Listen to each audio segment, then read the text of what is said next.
नमस्कार दोस्तों, स्वागत है आप सभी लोगों का नाइस इंस्टीट्यूट में। मैं शशिकांत सिंह लाया हूं आज आप लोगों के लिए आधुनिक भारत का इतिहास। तो चलिए देखते हैं क्या है आधुनिक भारत का इतिहास। तो दोस्तों आज का हमारा सेक्शन है आधुनिक भारत का इतिहास। आधुनिक भारत का इतिहास स्टार्ट किया जाए उससे पहले हमारे चैनल नाइस इंस्टीट्यूट को ज़्यादा से ज़्यादा लाइक करिए, सब्सक्राइब करिए और बहुत ही ज़्यादा शेयर करिए ताकि और भी ज़्यादा इंटरेस्टिंग वीडियो हम आप तक पहुंचा सकें। तो चलिए देखते हैं क्या है आधुनिक भारत का इतिहास। तो सर्वप्रथम बातें आती हैं भारत में यूरोपीय कंपनियों का आगमन कब हुआ था। तो आपको पता होगा कि भारत में यूरोपीय कंपनियों का आगमन कब हुआ था। तो वास्को डी गामा के द्वारा जब समुद्री मार्ग की खोज की गई थी तो उसके बाद भारत में यूरोपीय कंपनियों का आगमन प्रारंभ हो गया था। मगर क्वेश्चन ये आता है कि जितनी भी यूरोपीय कंपनियां थीं दोस्तों वे क्यों स्थल मार्ग से नहीं आई या थल मार्ग से क्यों नहीं है, क्यों वे जल मार्ग से आई। तो बता देना चाहता हूँ आप लोगों को कि ये बातें हैं 1453 की।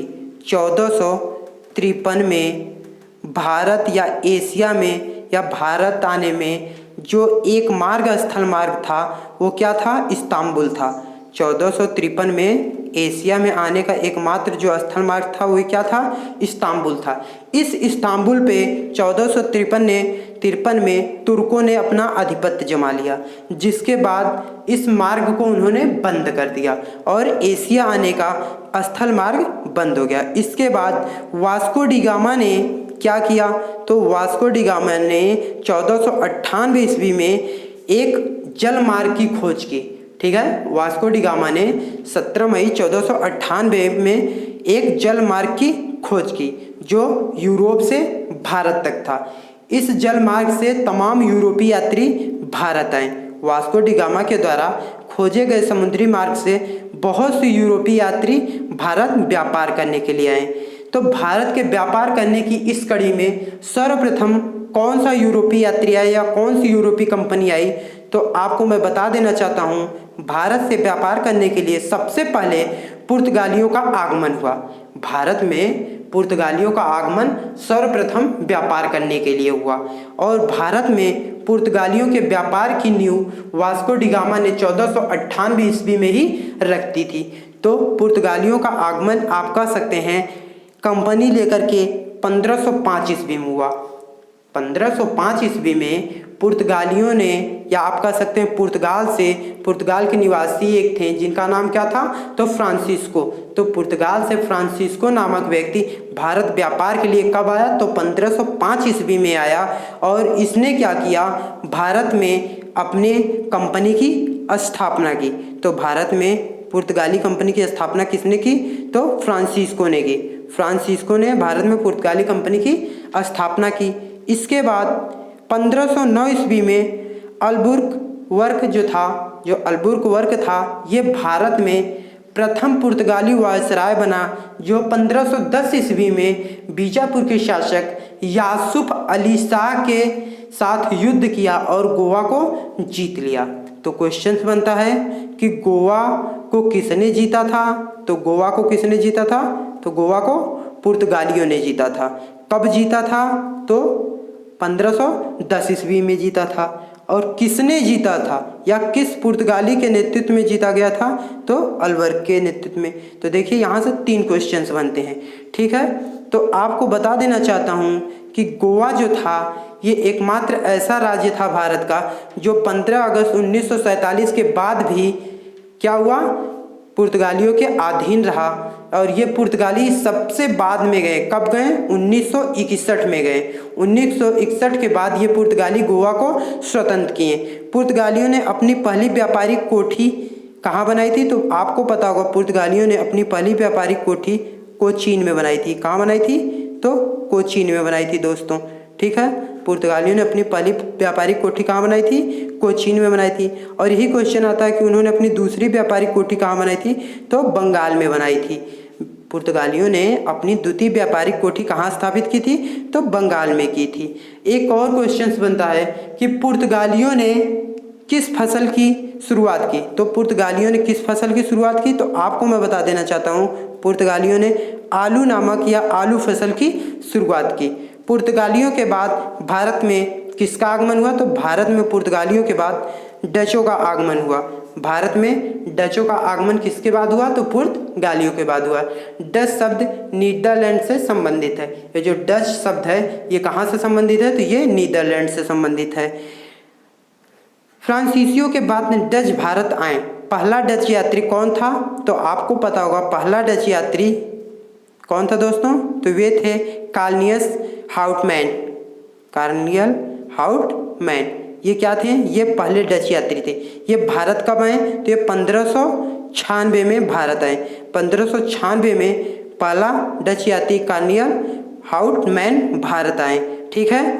डचों ने भारत में अपनी पहली कोठी 1605 में, डचों ने भारत में अपनी पहली कोठी कब स्थापित की? तो 1605 में स्थापित की। कहाँ स्थापित की? मसूलीपट्टनम में। कहाँ स्थापित की दोस्तों? तो वे स्थापित किए मसूलीपट्टनम में, जिसे मछलीपट्टनम भी कहते हैं। डचों ने भारत में पहली बार वेतनभोगी सेवक रखे। आपको पता होगा ये जो डच भारत अपनी कंपनी लेकर के आए थे, इन्होंने ही सर्वप्रथम यहाँ के व्यक्तियों से कार्य करवाने के बाद उन्हें वेतन देने का या उन्हें वेतन देने की प्रक्रिया प्रारंभ किए। ठीक है। डचों का पतन 1759 के बेदरा युद्ध से हुआ। 1759 का जो बेदरा युद्ध था, इस युद्ध से ही क्या हुआ? डचों का पतन होना प्रारंभ हो गया। ठीक है। फिर डचों के बाद भारत में अंग्रेजों का आगमन होना प्रारंभ हो गया। जैसा कि आप सभी को पता होगा दोस्तों कि 1600 ईस्वी में ईस्ट इंडिया कंपनी की स्थापना हो गई थी। 31 दिसंबर 1600 में इंग्लैंड की महारानी एलिजाबेथ प्रथम ने ईस्ट इंडिया कंपनी को अधिकार पत्र प्रदान कर भारत से 15 वर्ष व्यापार का आदेश दिया। तो क्वेश्चंस यहाँ से बनते हैं कि एलिजाबेथ प्रथम ने भारत से व्यापार करने के लिए कितने वर्ष की अवधि प्रदान की थी? तो आपको पता होगा कितने वर्ष की? तो 15 वर्ष की अवधि प्राप्त की थी। ईस्ट इंडिया कंपनी की स्थापना कब हुई थी? तो ईस्ट इंडिया कंपनी की स्थापना हुई थी 31 दिसंबर 1600 ईस्वी में। किसने की थी? तो एलिजाबेथ प्रथम, इंग्लैंड की महारानी एलिजाबेथ प्रथम ने की थी। ठीक है। इसके बाद इसका पहला गवर्नर, जो ईस्ट इंडिया कंपनी भारत में आई अंग्रेजों की, इसका पहला गवर्नर कौन था? तो आपको पता होगा इसका पहला गवर्नर थॉमस स्मिथ था। थॉमस स्मिथ एकमात्र पहला गवर्नर था जो कंपनी के साथ भारत आया। मुगल दरबार में जाने वाला प्रथम अंग्रेज कैप्टन कौन था? तो मुगल दरबार में जाने वाला प्रथम अंग्रेज कैप्टन हॉकिंस था, जो कब गया? तो आपको पता होगा कि ये मुगल दरबार में 1609 ईस्वी में गए थे। और उस समय किसका शासनकाल चल रहा था? तो उस समय जहांगीर का शासनकाल चल रहा था। ठीक है। अंग्रेजों ने भारत में अपनी कंपनी की स्थापना की अनुमति किससे ली? तो अंग्रेजों ने भारत में अपनी कंपनी की स्थापना की अनुमति जहांगीर से ली। ये कहा जाता है कि अंग्रेजों को अपनी कंपनी की स्थापना के लिए अनुमति किसने दी? तो जहांगीर ने दी। बातें हैं 1657 में। 1657 में मुगल दरबार या मुगल बादशाह कह सकते हैं, उन्होंने आदेश दिया कि अंग्रेज अपनी कंपनी बंगाल के कासिम बाजार नामक स्थान पर लगा सकते हैं या बना सकते हैं। तो क्वेश्चन ये बनता है कि अंग्रेजों की बनी हुई प्रथम कोठी या प्रथम फैक्ट्री कहाँ बनी? तो कहाँ बनी थी? तो वे बनी थी बंगाल के कासिम बाजार में। वे बंगाल के कासिम बाजार में बनी थी।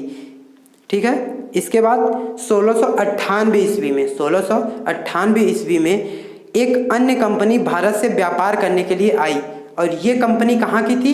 तो आपको मैं बता देना चाहता हूँ कि ये कंपनी भी इंग्लैंड की थी। ठीक है। ये कंपनी कहाँ की थी? तो ये कंपनी थी इंग्लैंड की। इसके बाद इन दोनों कंपनियों को जोड़ करके एक कंपनी कर दिया गया और 1698 ईस्वी में ईस्ट इंडिया कंपनी की स्थापना की गई। ठीक है। तो 1698 में क्या किया गया? तो ईस्ट इंडिया कंपनी की स्थापना की गई। इसके बाद फ्रांसीसियों का आगमन हुआ। इसके बाद किसका आगमन हुआ? फ्रांसीसियों का आगमन हुआ। स्वतंत्रता पूर्व भारत में व्यापारों या व्यापारी के रूप में फ्रांसीसी आए। मतलब जब भारत स्वतंत्र होने वाला था या स्वतंत्रता से पहले, भारत की स्वतंत्रता से पहले अंतिम व्यापारी आप कह सकते हो कौन थे? तो वे थे फ्रांसीसी।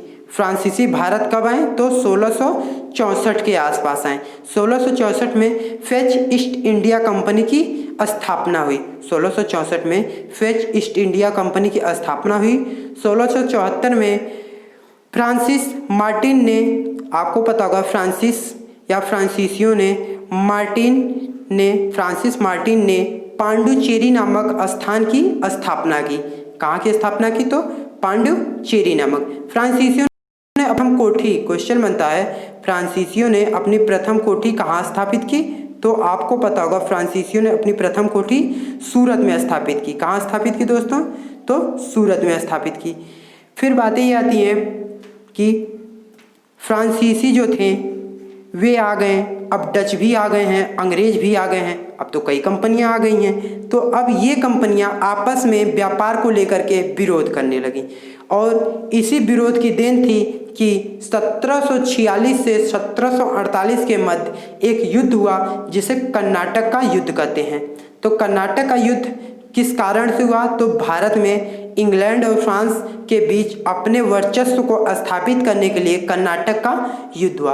आपको पता होगा भारत पे उस समय इंग्लैंड की भी कंपनी आ चुकी थी व्यापार करने के लिए और फ्रांस की भी कंपनी आ चुकी थी। तो ये दोनों देश जो थे ये अपने वर्चस्व को स्थापित करने के लिए युद्ध करना प्रारंभ कर दिए और इसे कर्नाटक का युद्ध कहा जाता है। तो आपको मैं बता देना चाहता हूँ प्रथम कर्नाटक युद्ध कब हुआ था? तो 1746 से 1748 के मध्य हुआ था, जिसमें पांडुचेरी या आप कह सकते हैं कि फ्रांसीसियों की जीत हुई थी। तो पांडुचेरी के गवर्नर, जो पांडुचेरी में इन्होंने अपनी कंपनी स्थापित की थी, उसके गवर्नर डुप्ले के नेतृत्व में फ्रांसीसियों ने प्रथम कर्नाटक युद्ध को क्या किया? जीत लिया। और इस युद्ध को जीतने के बाद कुछ वर्षों तक फ्रांसीसियों ने वहाँ पर राज करना प्रारंभ कर दिया।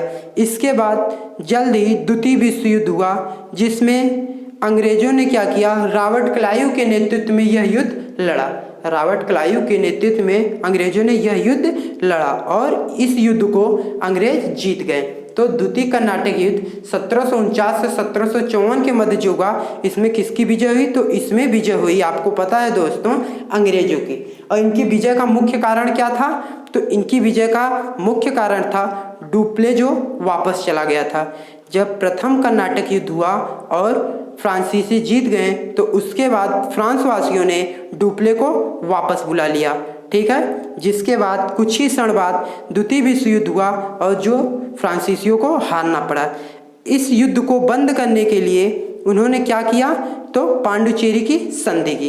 तो द्वितीय कर्नाटक युद्ध में क्या हुआ? तो पांडुचेरी की संधि हुई। उसके कुछ ही समय बाद या कुछ दिनों के बाद तृतीय कर्नाटक युद्ध प्रारंभ हुआ। यह युद्ध कब प्रारंभ हुआ? तो यह युद्ध 1756 से 1763 के मध्य हुआ। इस युद्ध में भी अंग्रेजों की विजय हुई और क्या हुआ? तो फ्रांसीसियों को पेरिस समझौता करना पड़ा। इस युद्ध में अंग्रेजों की विजय हुई और फ्रांसीसियों को पेरिस समझौता करना पड़ा, जिसके बाद फ्रांसीसी एकदम टूट चुके थे। फिर तत्काल ही कुछ ही वर्ष बाद 1760 ईस्वी में अंग्रेजी सेना ने सर आयरकूट के नेतृत्व में वांडीवास की लड़ाई में फ्रांसीसियों को बुरी तरह से हरा दिया और 1761 में अंग्रेजों ने पांडुचेरी को फ्रांसीसी से छीन लिया। आप कह सकते हैं कि 1761 में अंग्रेजों ने पांडुचेरी को फ्रांसीसियों से क्या कर लिया? छीन लिया, वांडीवास के युद्ध के बाद। तो दोस्तों ये थे हमारे आज के आधुनिक भारत के कुछ बढ़िया पॉइंट्स। अगर आपको हमारा यह वीडियो अच्छा लगा हो तो आप ज़्यादा से ज़्यादा लाइक करिए, सब्सक्राइब करिए और बहुत ही ज़्यादा शेयर करिए ताकि ये वीडियो हर उस बच्चे तक पहुंच सके जो यूपी लेखपाल या यूपी के किसी भी एग्ज़ाम की तैयारी करते हों। धन्यवाद।